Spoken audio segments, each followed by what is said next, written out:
Buenas noches, bienvenidos a una edición más de Plano Judicial aquí por Mega TV. Vamos a estar hablando, por supuesto, de este informe de la pericia que fue presentada por el Ministerio Público con relación a lo que sucedió en la casa del diputado fallecido Eulalio Lalo Gómez. En minutos vamos a estar con todos los detalles. Lucas Aracho, ¿cómo estás? Muy bien, Noelia, buenas noches. Un gusto acompañarte en esta nueva edición de Plano Judicial. Sin duda alguna, la noticia del día ha sido el resultado que se dio a conocer en torno a esta pericia que ha hecho el Ministerio Público y a la prueba de parafina que ha hecho una dirección dependiente de la Universidad Nacional de Asunción en torno al caso del diputado Eulalio Lalo Gómez. Así que eso lo vamos a estar desarrollando también en el transcurso de esta noche.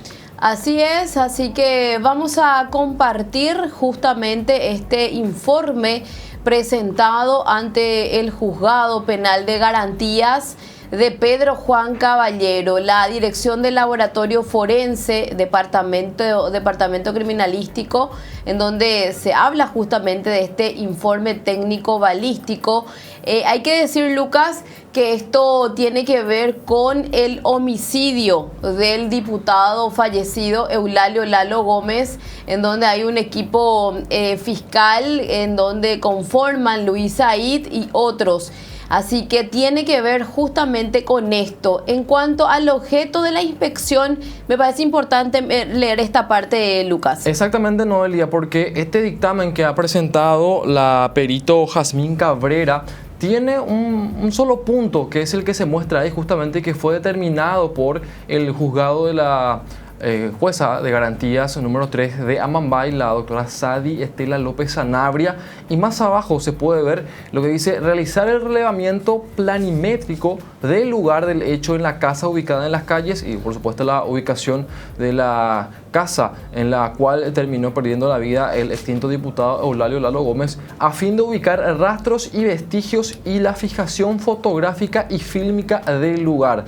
Y más abajo ya tenemos todo lo que fue las operaciones realizadas por esta perito y los elementos utilizados: una cámara fotográfica, un medidor láser de tal marca, una cámara filmadora y otros elementos que utilizó para este informe o para la recorrección de los datos y posterior confección de este informe esta perito. Y un punto importante, Noelia, en este dictamen, en este informe balístico, no se menciona en ningún apartado de qué arma ni quiénes habrían utilizado las armas que finalmente dispararon en aquella madrugada en la cual se llevó a cabo este operativo, y posteriormente también en ese procedimiento terminó perdiendo la vida el diputado. Eso hay que decir, mencionar. Exactamente, importante también esa acotación, porque se puede ver un informe que es bastante genérico también.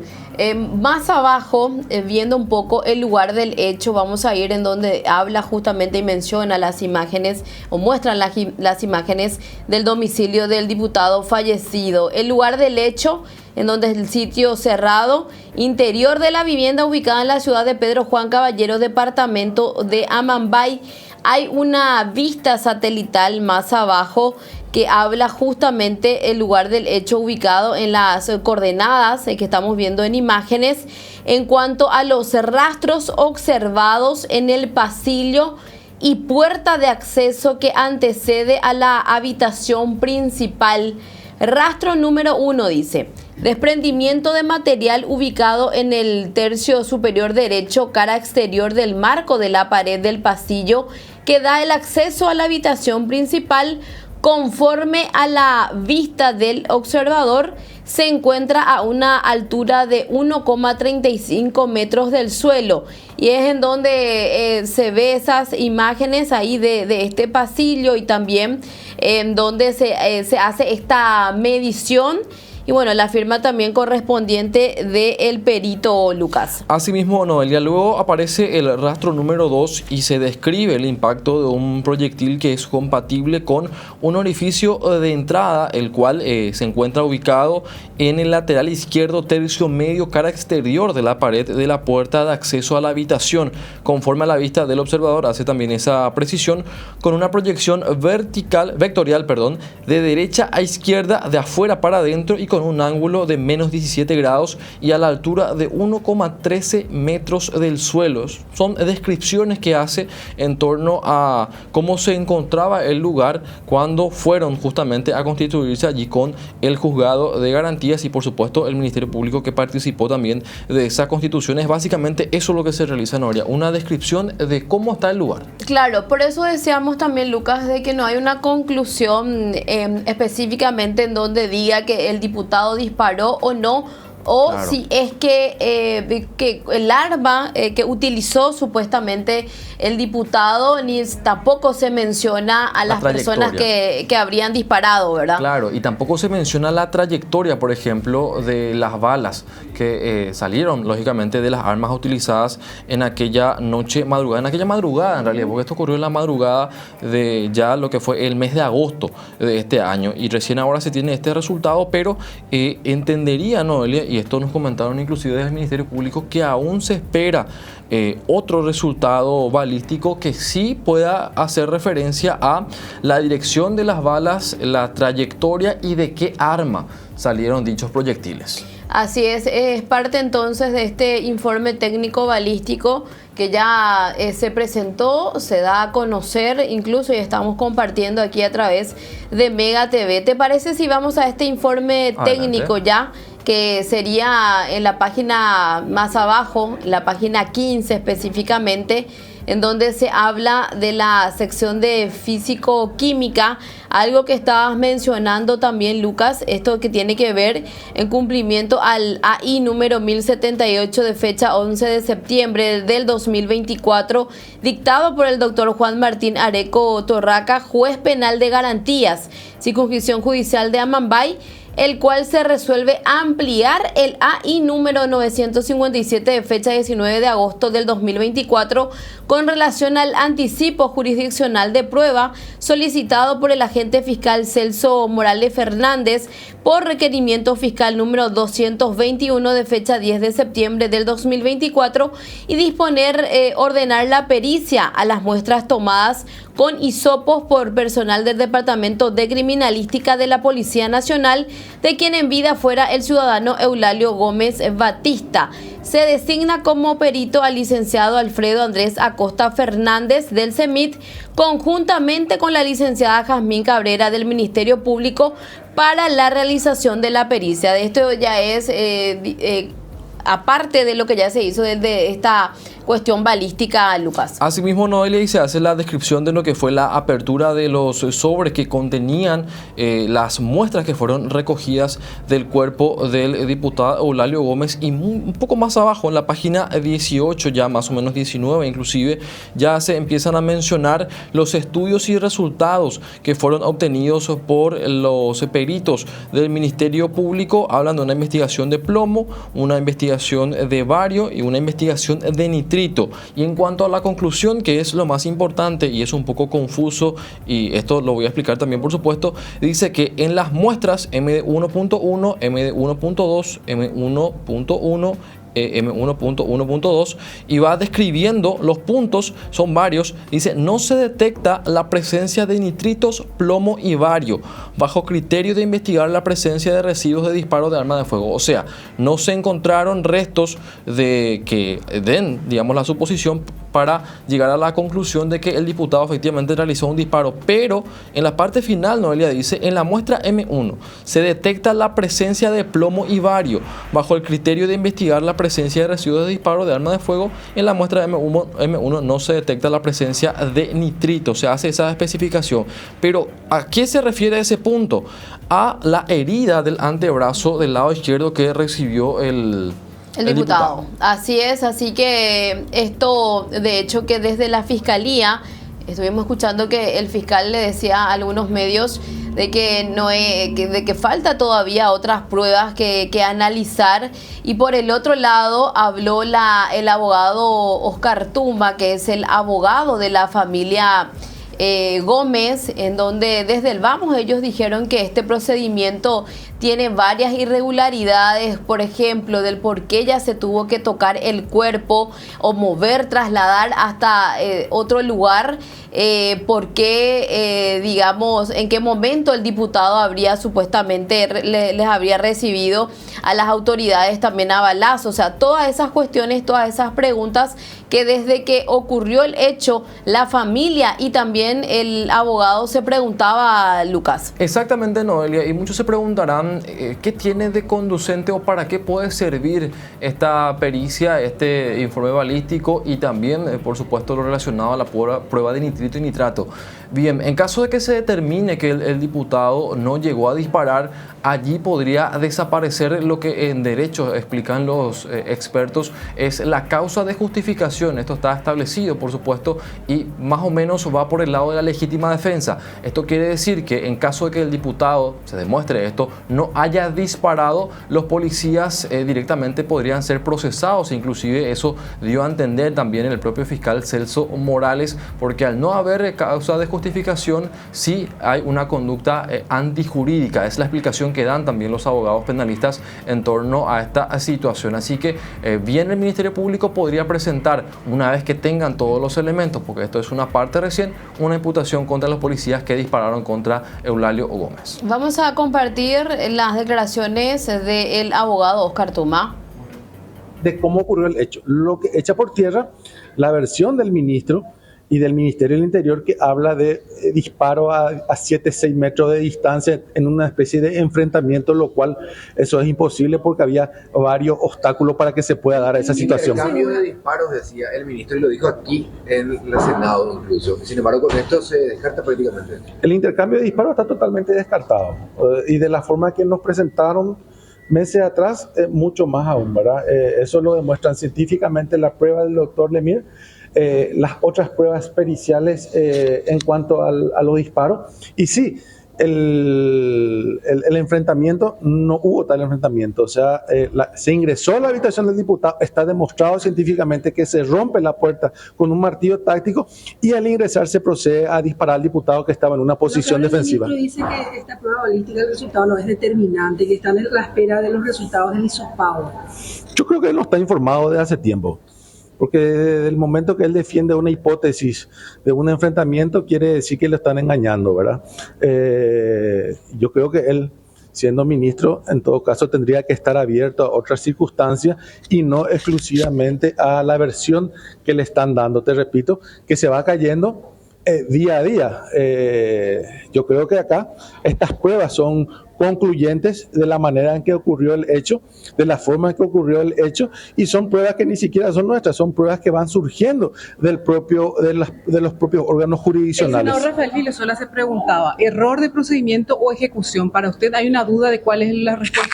Es lo que yo también me pregunto. Hay dos hipótesis, una es una ejecución y la otra es un error de procedimiento. Lo que yo no entiendo y me inclina hacia lo de la ejecución es, si fue un error de procedimiento, ¿por qué ocultar esa conducta culposa? ¿No es mejor salir y decir, sí, hubo un abuso, desbordó esta situación, las personas que ingresaron no estaban preparadas, y asumir esa responsabilidad culposa? Si ocurrió así, lo que las autoridades están haciendo es tratar de ocultar esa conducta culposa, y eso es mucho más grave que la conducta culposa.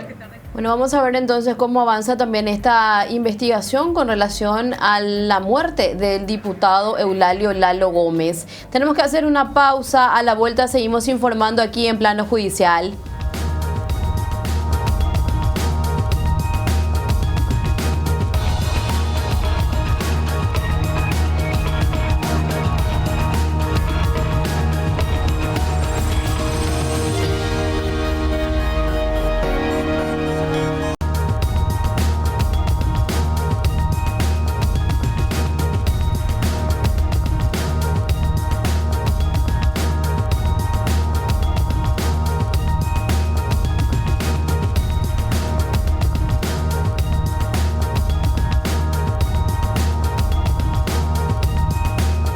Seguimos informando aquí en Plano Judicial por Mega TV. Tenemos que hablar también, Lucas, sobre este registro de marcación para magistrados. El día de ayer compartíamos la entrevista con el ministro Alberto Martínez Simón, quien también hablaba sobre esto.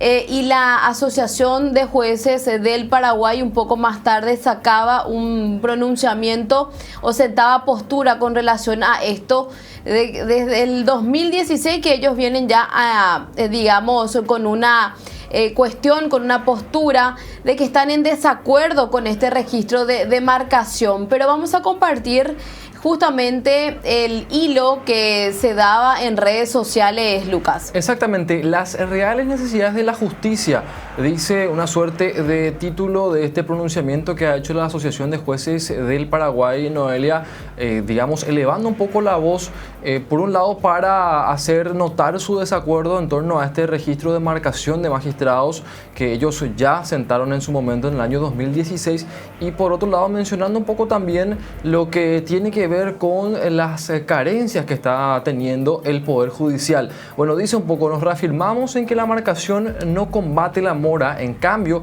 los recursos humanos capacitados, bien remunerados, la infraestructura adecuada y la tecnología sí lo hacen. Los justiciables cuentan con los métodos necesarios para hacer llegar sus denuncias en contra de aquellos que no cumplen con su rol. Los jueces y juezas del Paraguay dedican muchas más horas en el día para hacer frente a la gran demanda de trabajo ante la necesidad genera una sobrecarga de tareas que se suplen con trabajar largas jornadas fuera de la oficina y fines de semana. Es lo que dice también un poco parte de este hilo que ha publicado la Asociación de Jueces del Paraguay. Más abajo también, la labor jurisdiccional no se mide por un trabajo con horario fijo, sino por la producción y trabajo honesto, más o menos lo que daba también a entender ayer el ministro Alberto Martínez Simón, Noelia. Así es, Lucas, y ya está con nosotros la doctora Vivian López, la jueza en lo civil y también la secretaria general de la Asociación de Jueces del Paraguay. Buenas noches, doctora. Gracias por estar con nosotros aquí en Plano Judicial.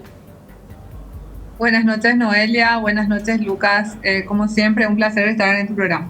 Gracias, doctora. Estábamos leyendo lo que ya se daba a conocer a través de las redes sociales. También un posicionamiento que viene desde el 2016 sobre el registro de marcación. ¿Qué se puede agregar más? Porque muchas veces esto es motivo de debate en redes sociales. La ciudadanía opina del decir, bueno, ¿por qué los jueces se niegan a marcar su horario de entrada y de salida, doctora? Sí, yo creo que uno de los grandes problemas de nuestro país es que siempre nos debatimos más en las formas que en el fondo. Así como bien leía recién Lucas el comunicado, o sea, en realidad la posición que tiene la asociación ya desde el año 2016, que este no es un debate nuevo ni tampoco es una novedad para nosotros, de que de repente surgen cuestionamientos por unos cuantos. Toda la gran familia judicial, los jueces que en silencio todos los días estamos haciendo nuestro trabajo, y como dice la asociación, muchos un trabajo honesto, con mucha producción, ¿verdad? Que no se ve, que a veces se leen el número y los números no dicen porque a la persona le importa su caso y no la cantidad, sino el caso concreto. Y yendo más al fondo, decimos las reales necesidades de la justicia. Si un juez marca horario, está siendo controlado como si fuese un funcionario más que hace un trabajo muy importante. No es el que decide, no es el que tiene la responsabilidad de esa decisión. Ayer nomás o en estos días yo estuve hasta las 6 de la tarde porque justamente los jueces de tarde no solo a veces nos quedamos para resolver las resoluciones de fondo, lo que no se puede en el horario de atención al público, que es de 7 a 1. Tanto jueces como funcionarios muchas veces se quedan horas extraordinarias y algunos funcionarios tienen quizás la suerte de tener esas horas, pero no hay para todos. Entonces, si hoy en día el juez está haciendo un trabajo 24/7 con un sistema informático que registra absolutamente todo, desde la primera firma de la mañana hasta la última de la noche, en qué momento se sube una actuación, en qué momento se firma, en qué momento se notifica. No le veo ningún sentido a estar poniendo un reloj marcador para ver si Vivian López o el colega de Vivian López está o no haciendo su trabajo. El trabajo se ve por el resultado. Y también hay una cuestión, nos debatimos, como decimos, en la forma, no en el fondo, y también en la cantidad y no en la calidad. Yo creo que tenemos que apuntar como una cuestión real de la justicia a la calidad y al fondo, más que a la forma y a la cantidad.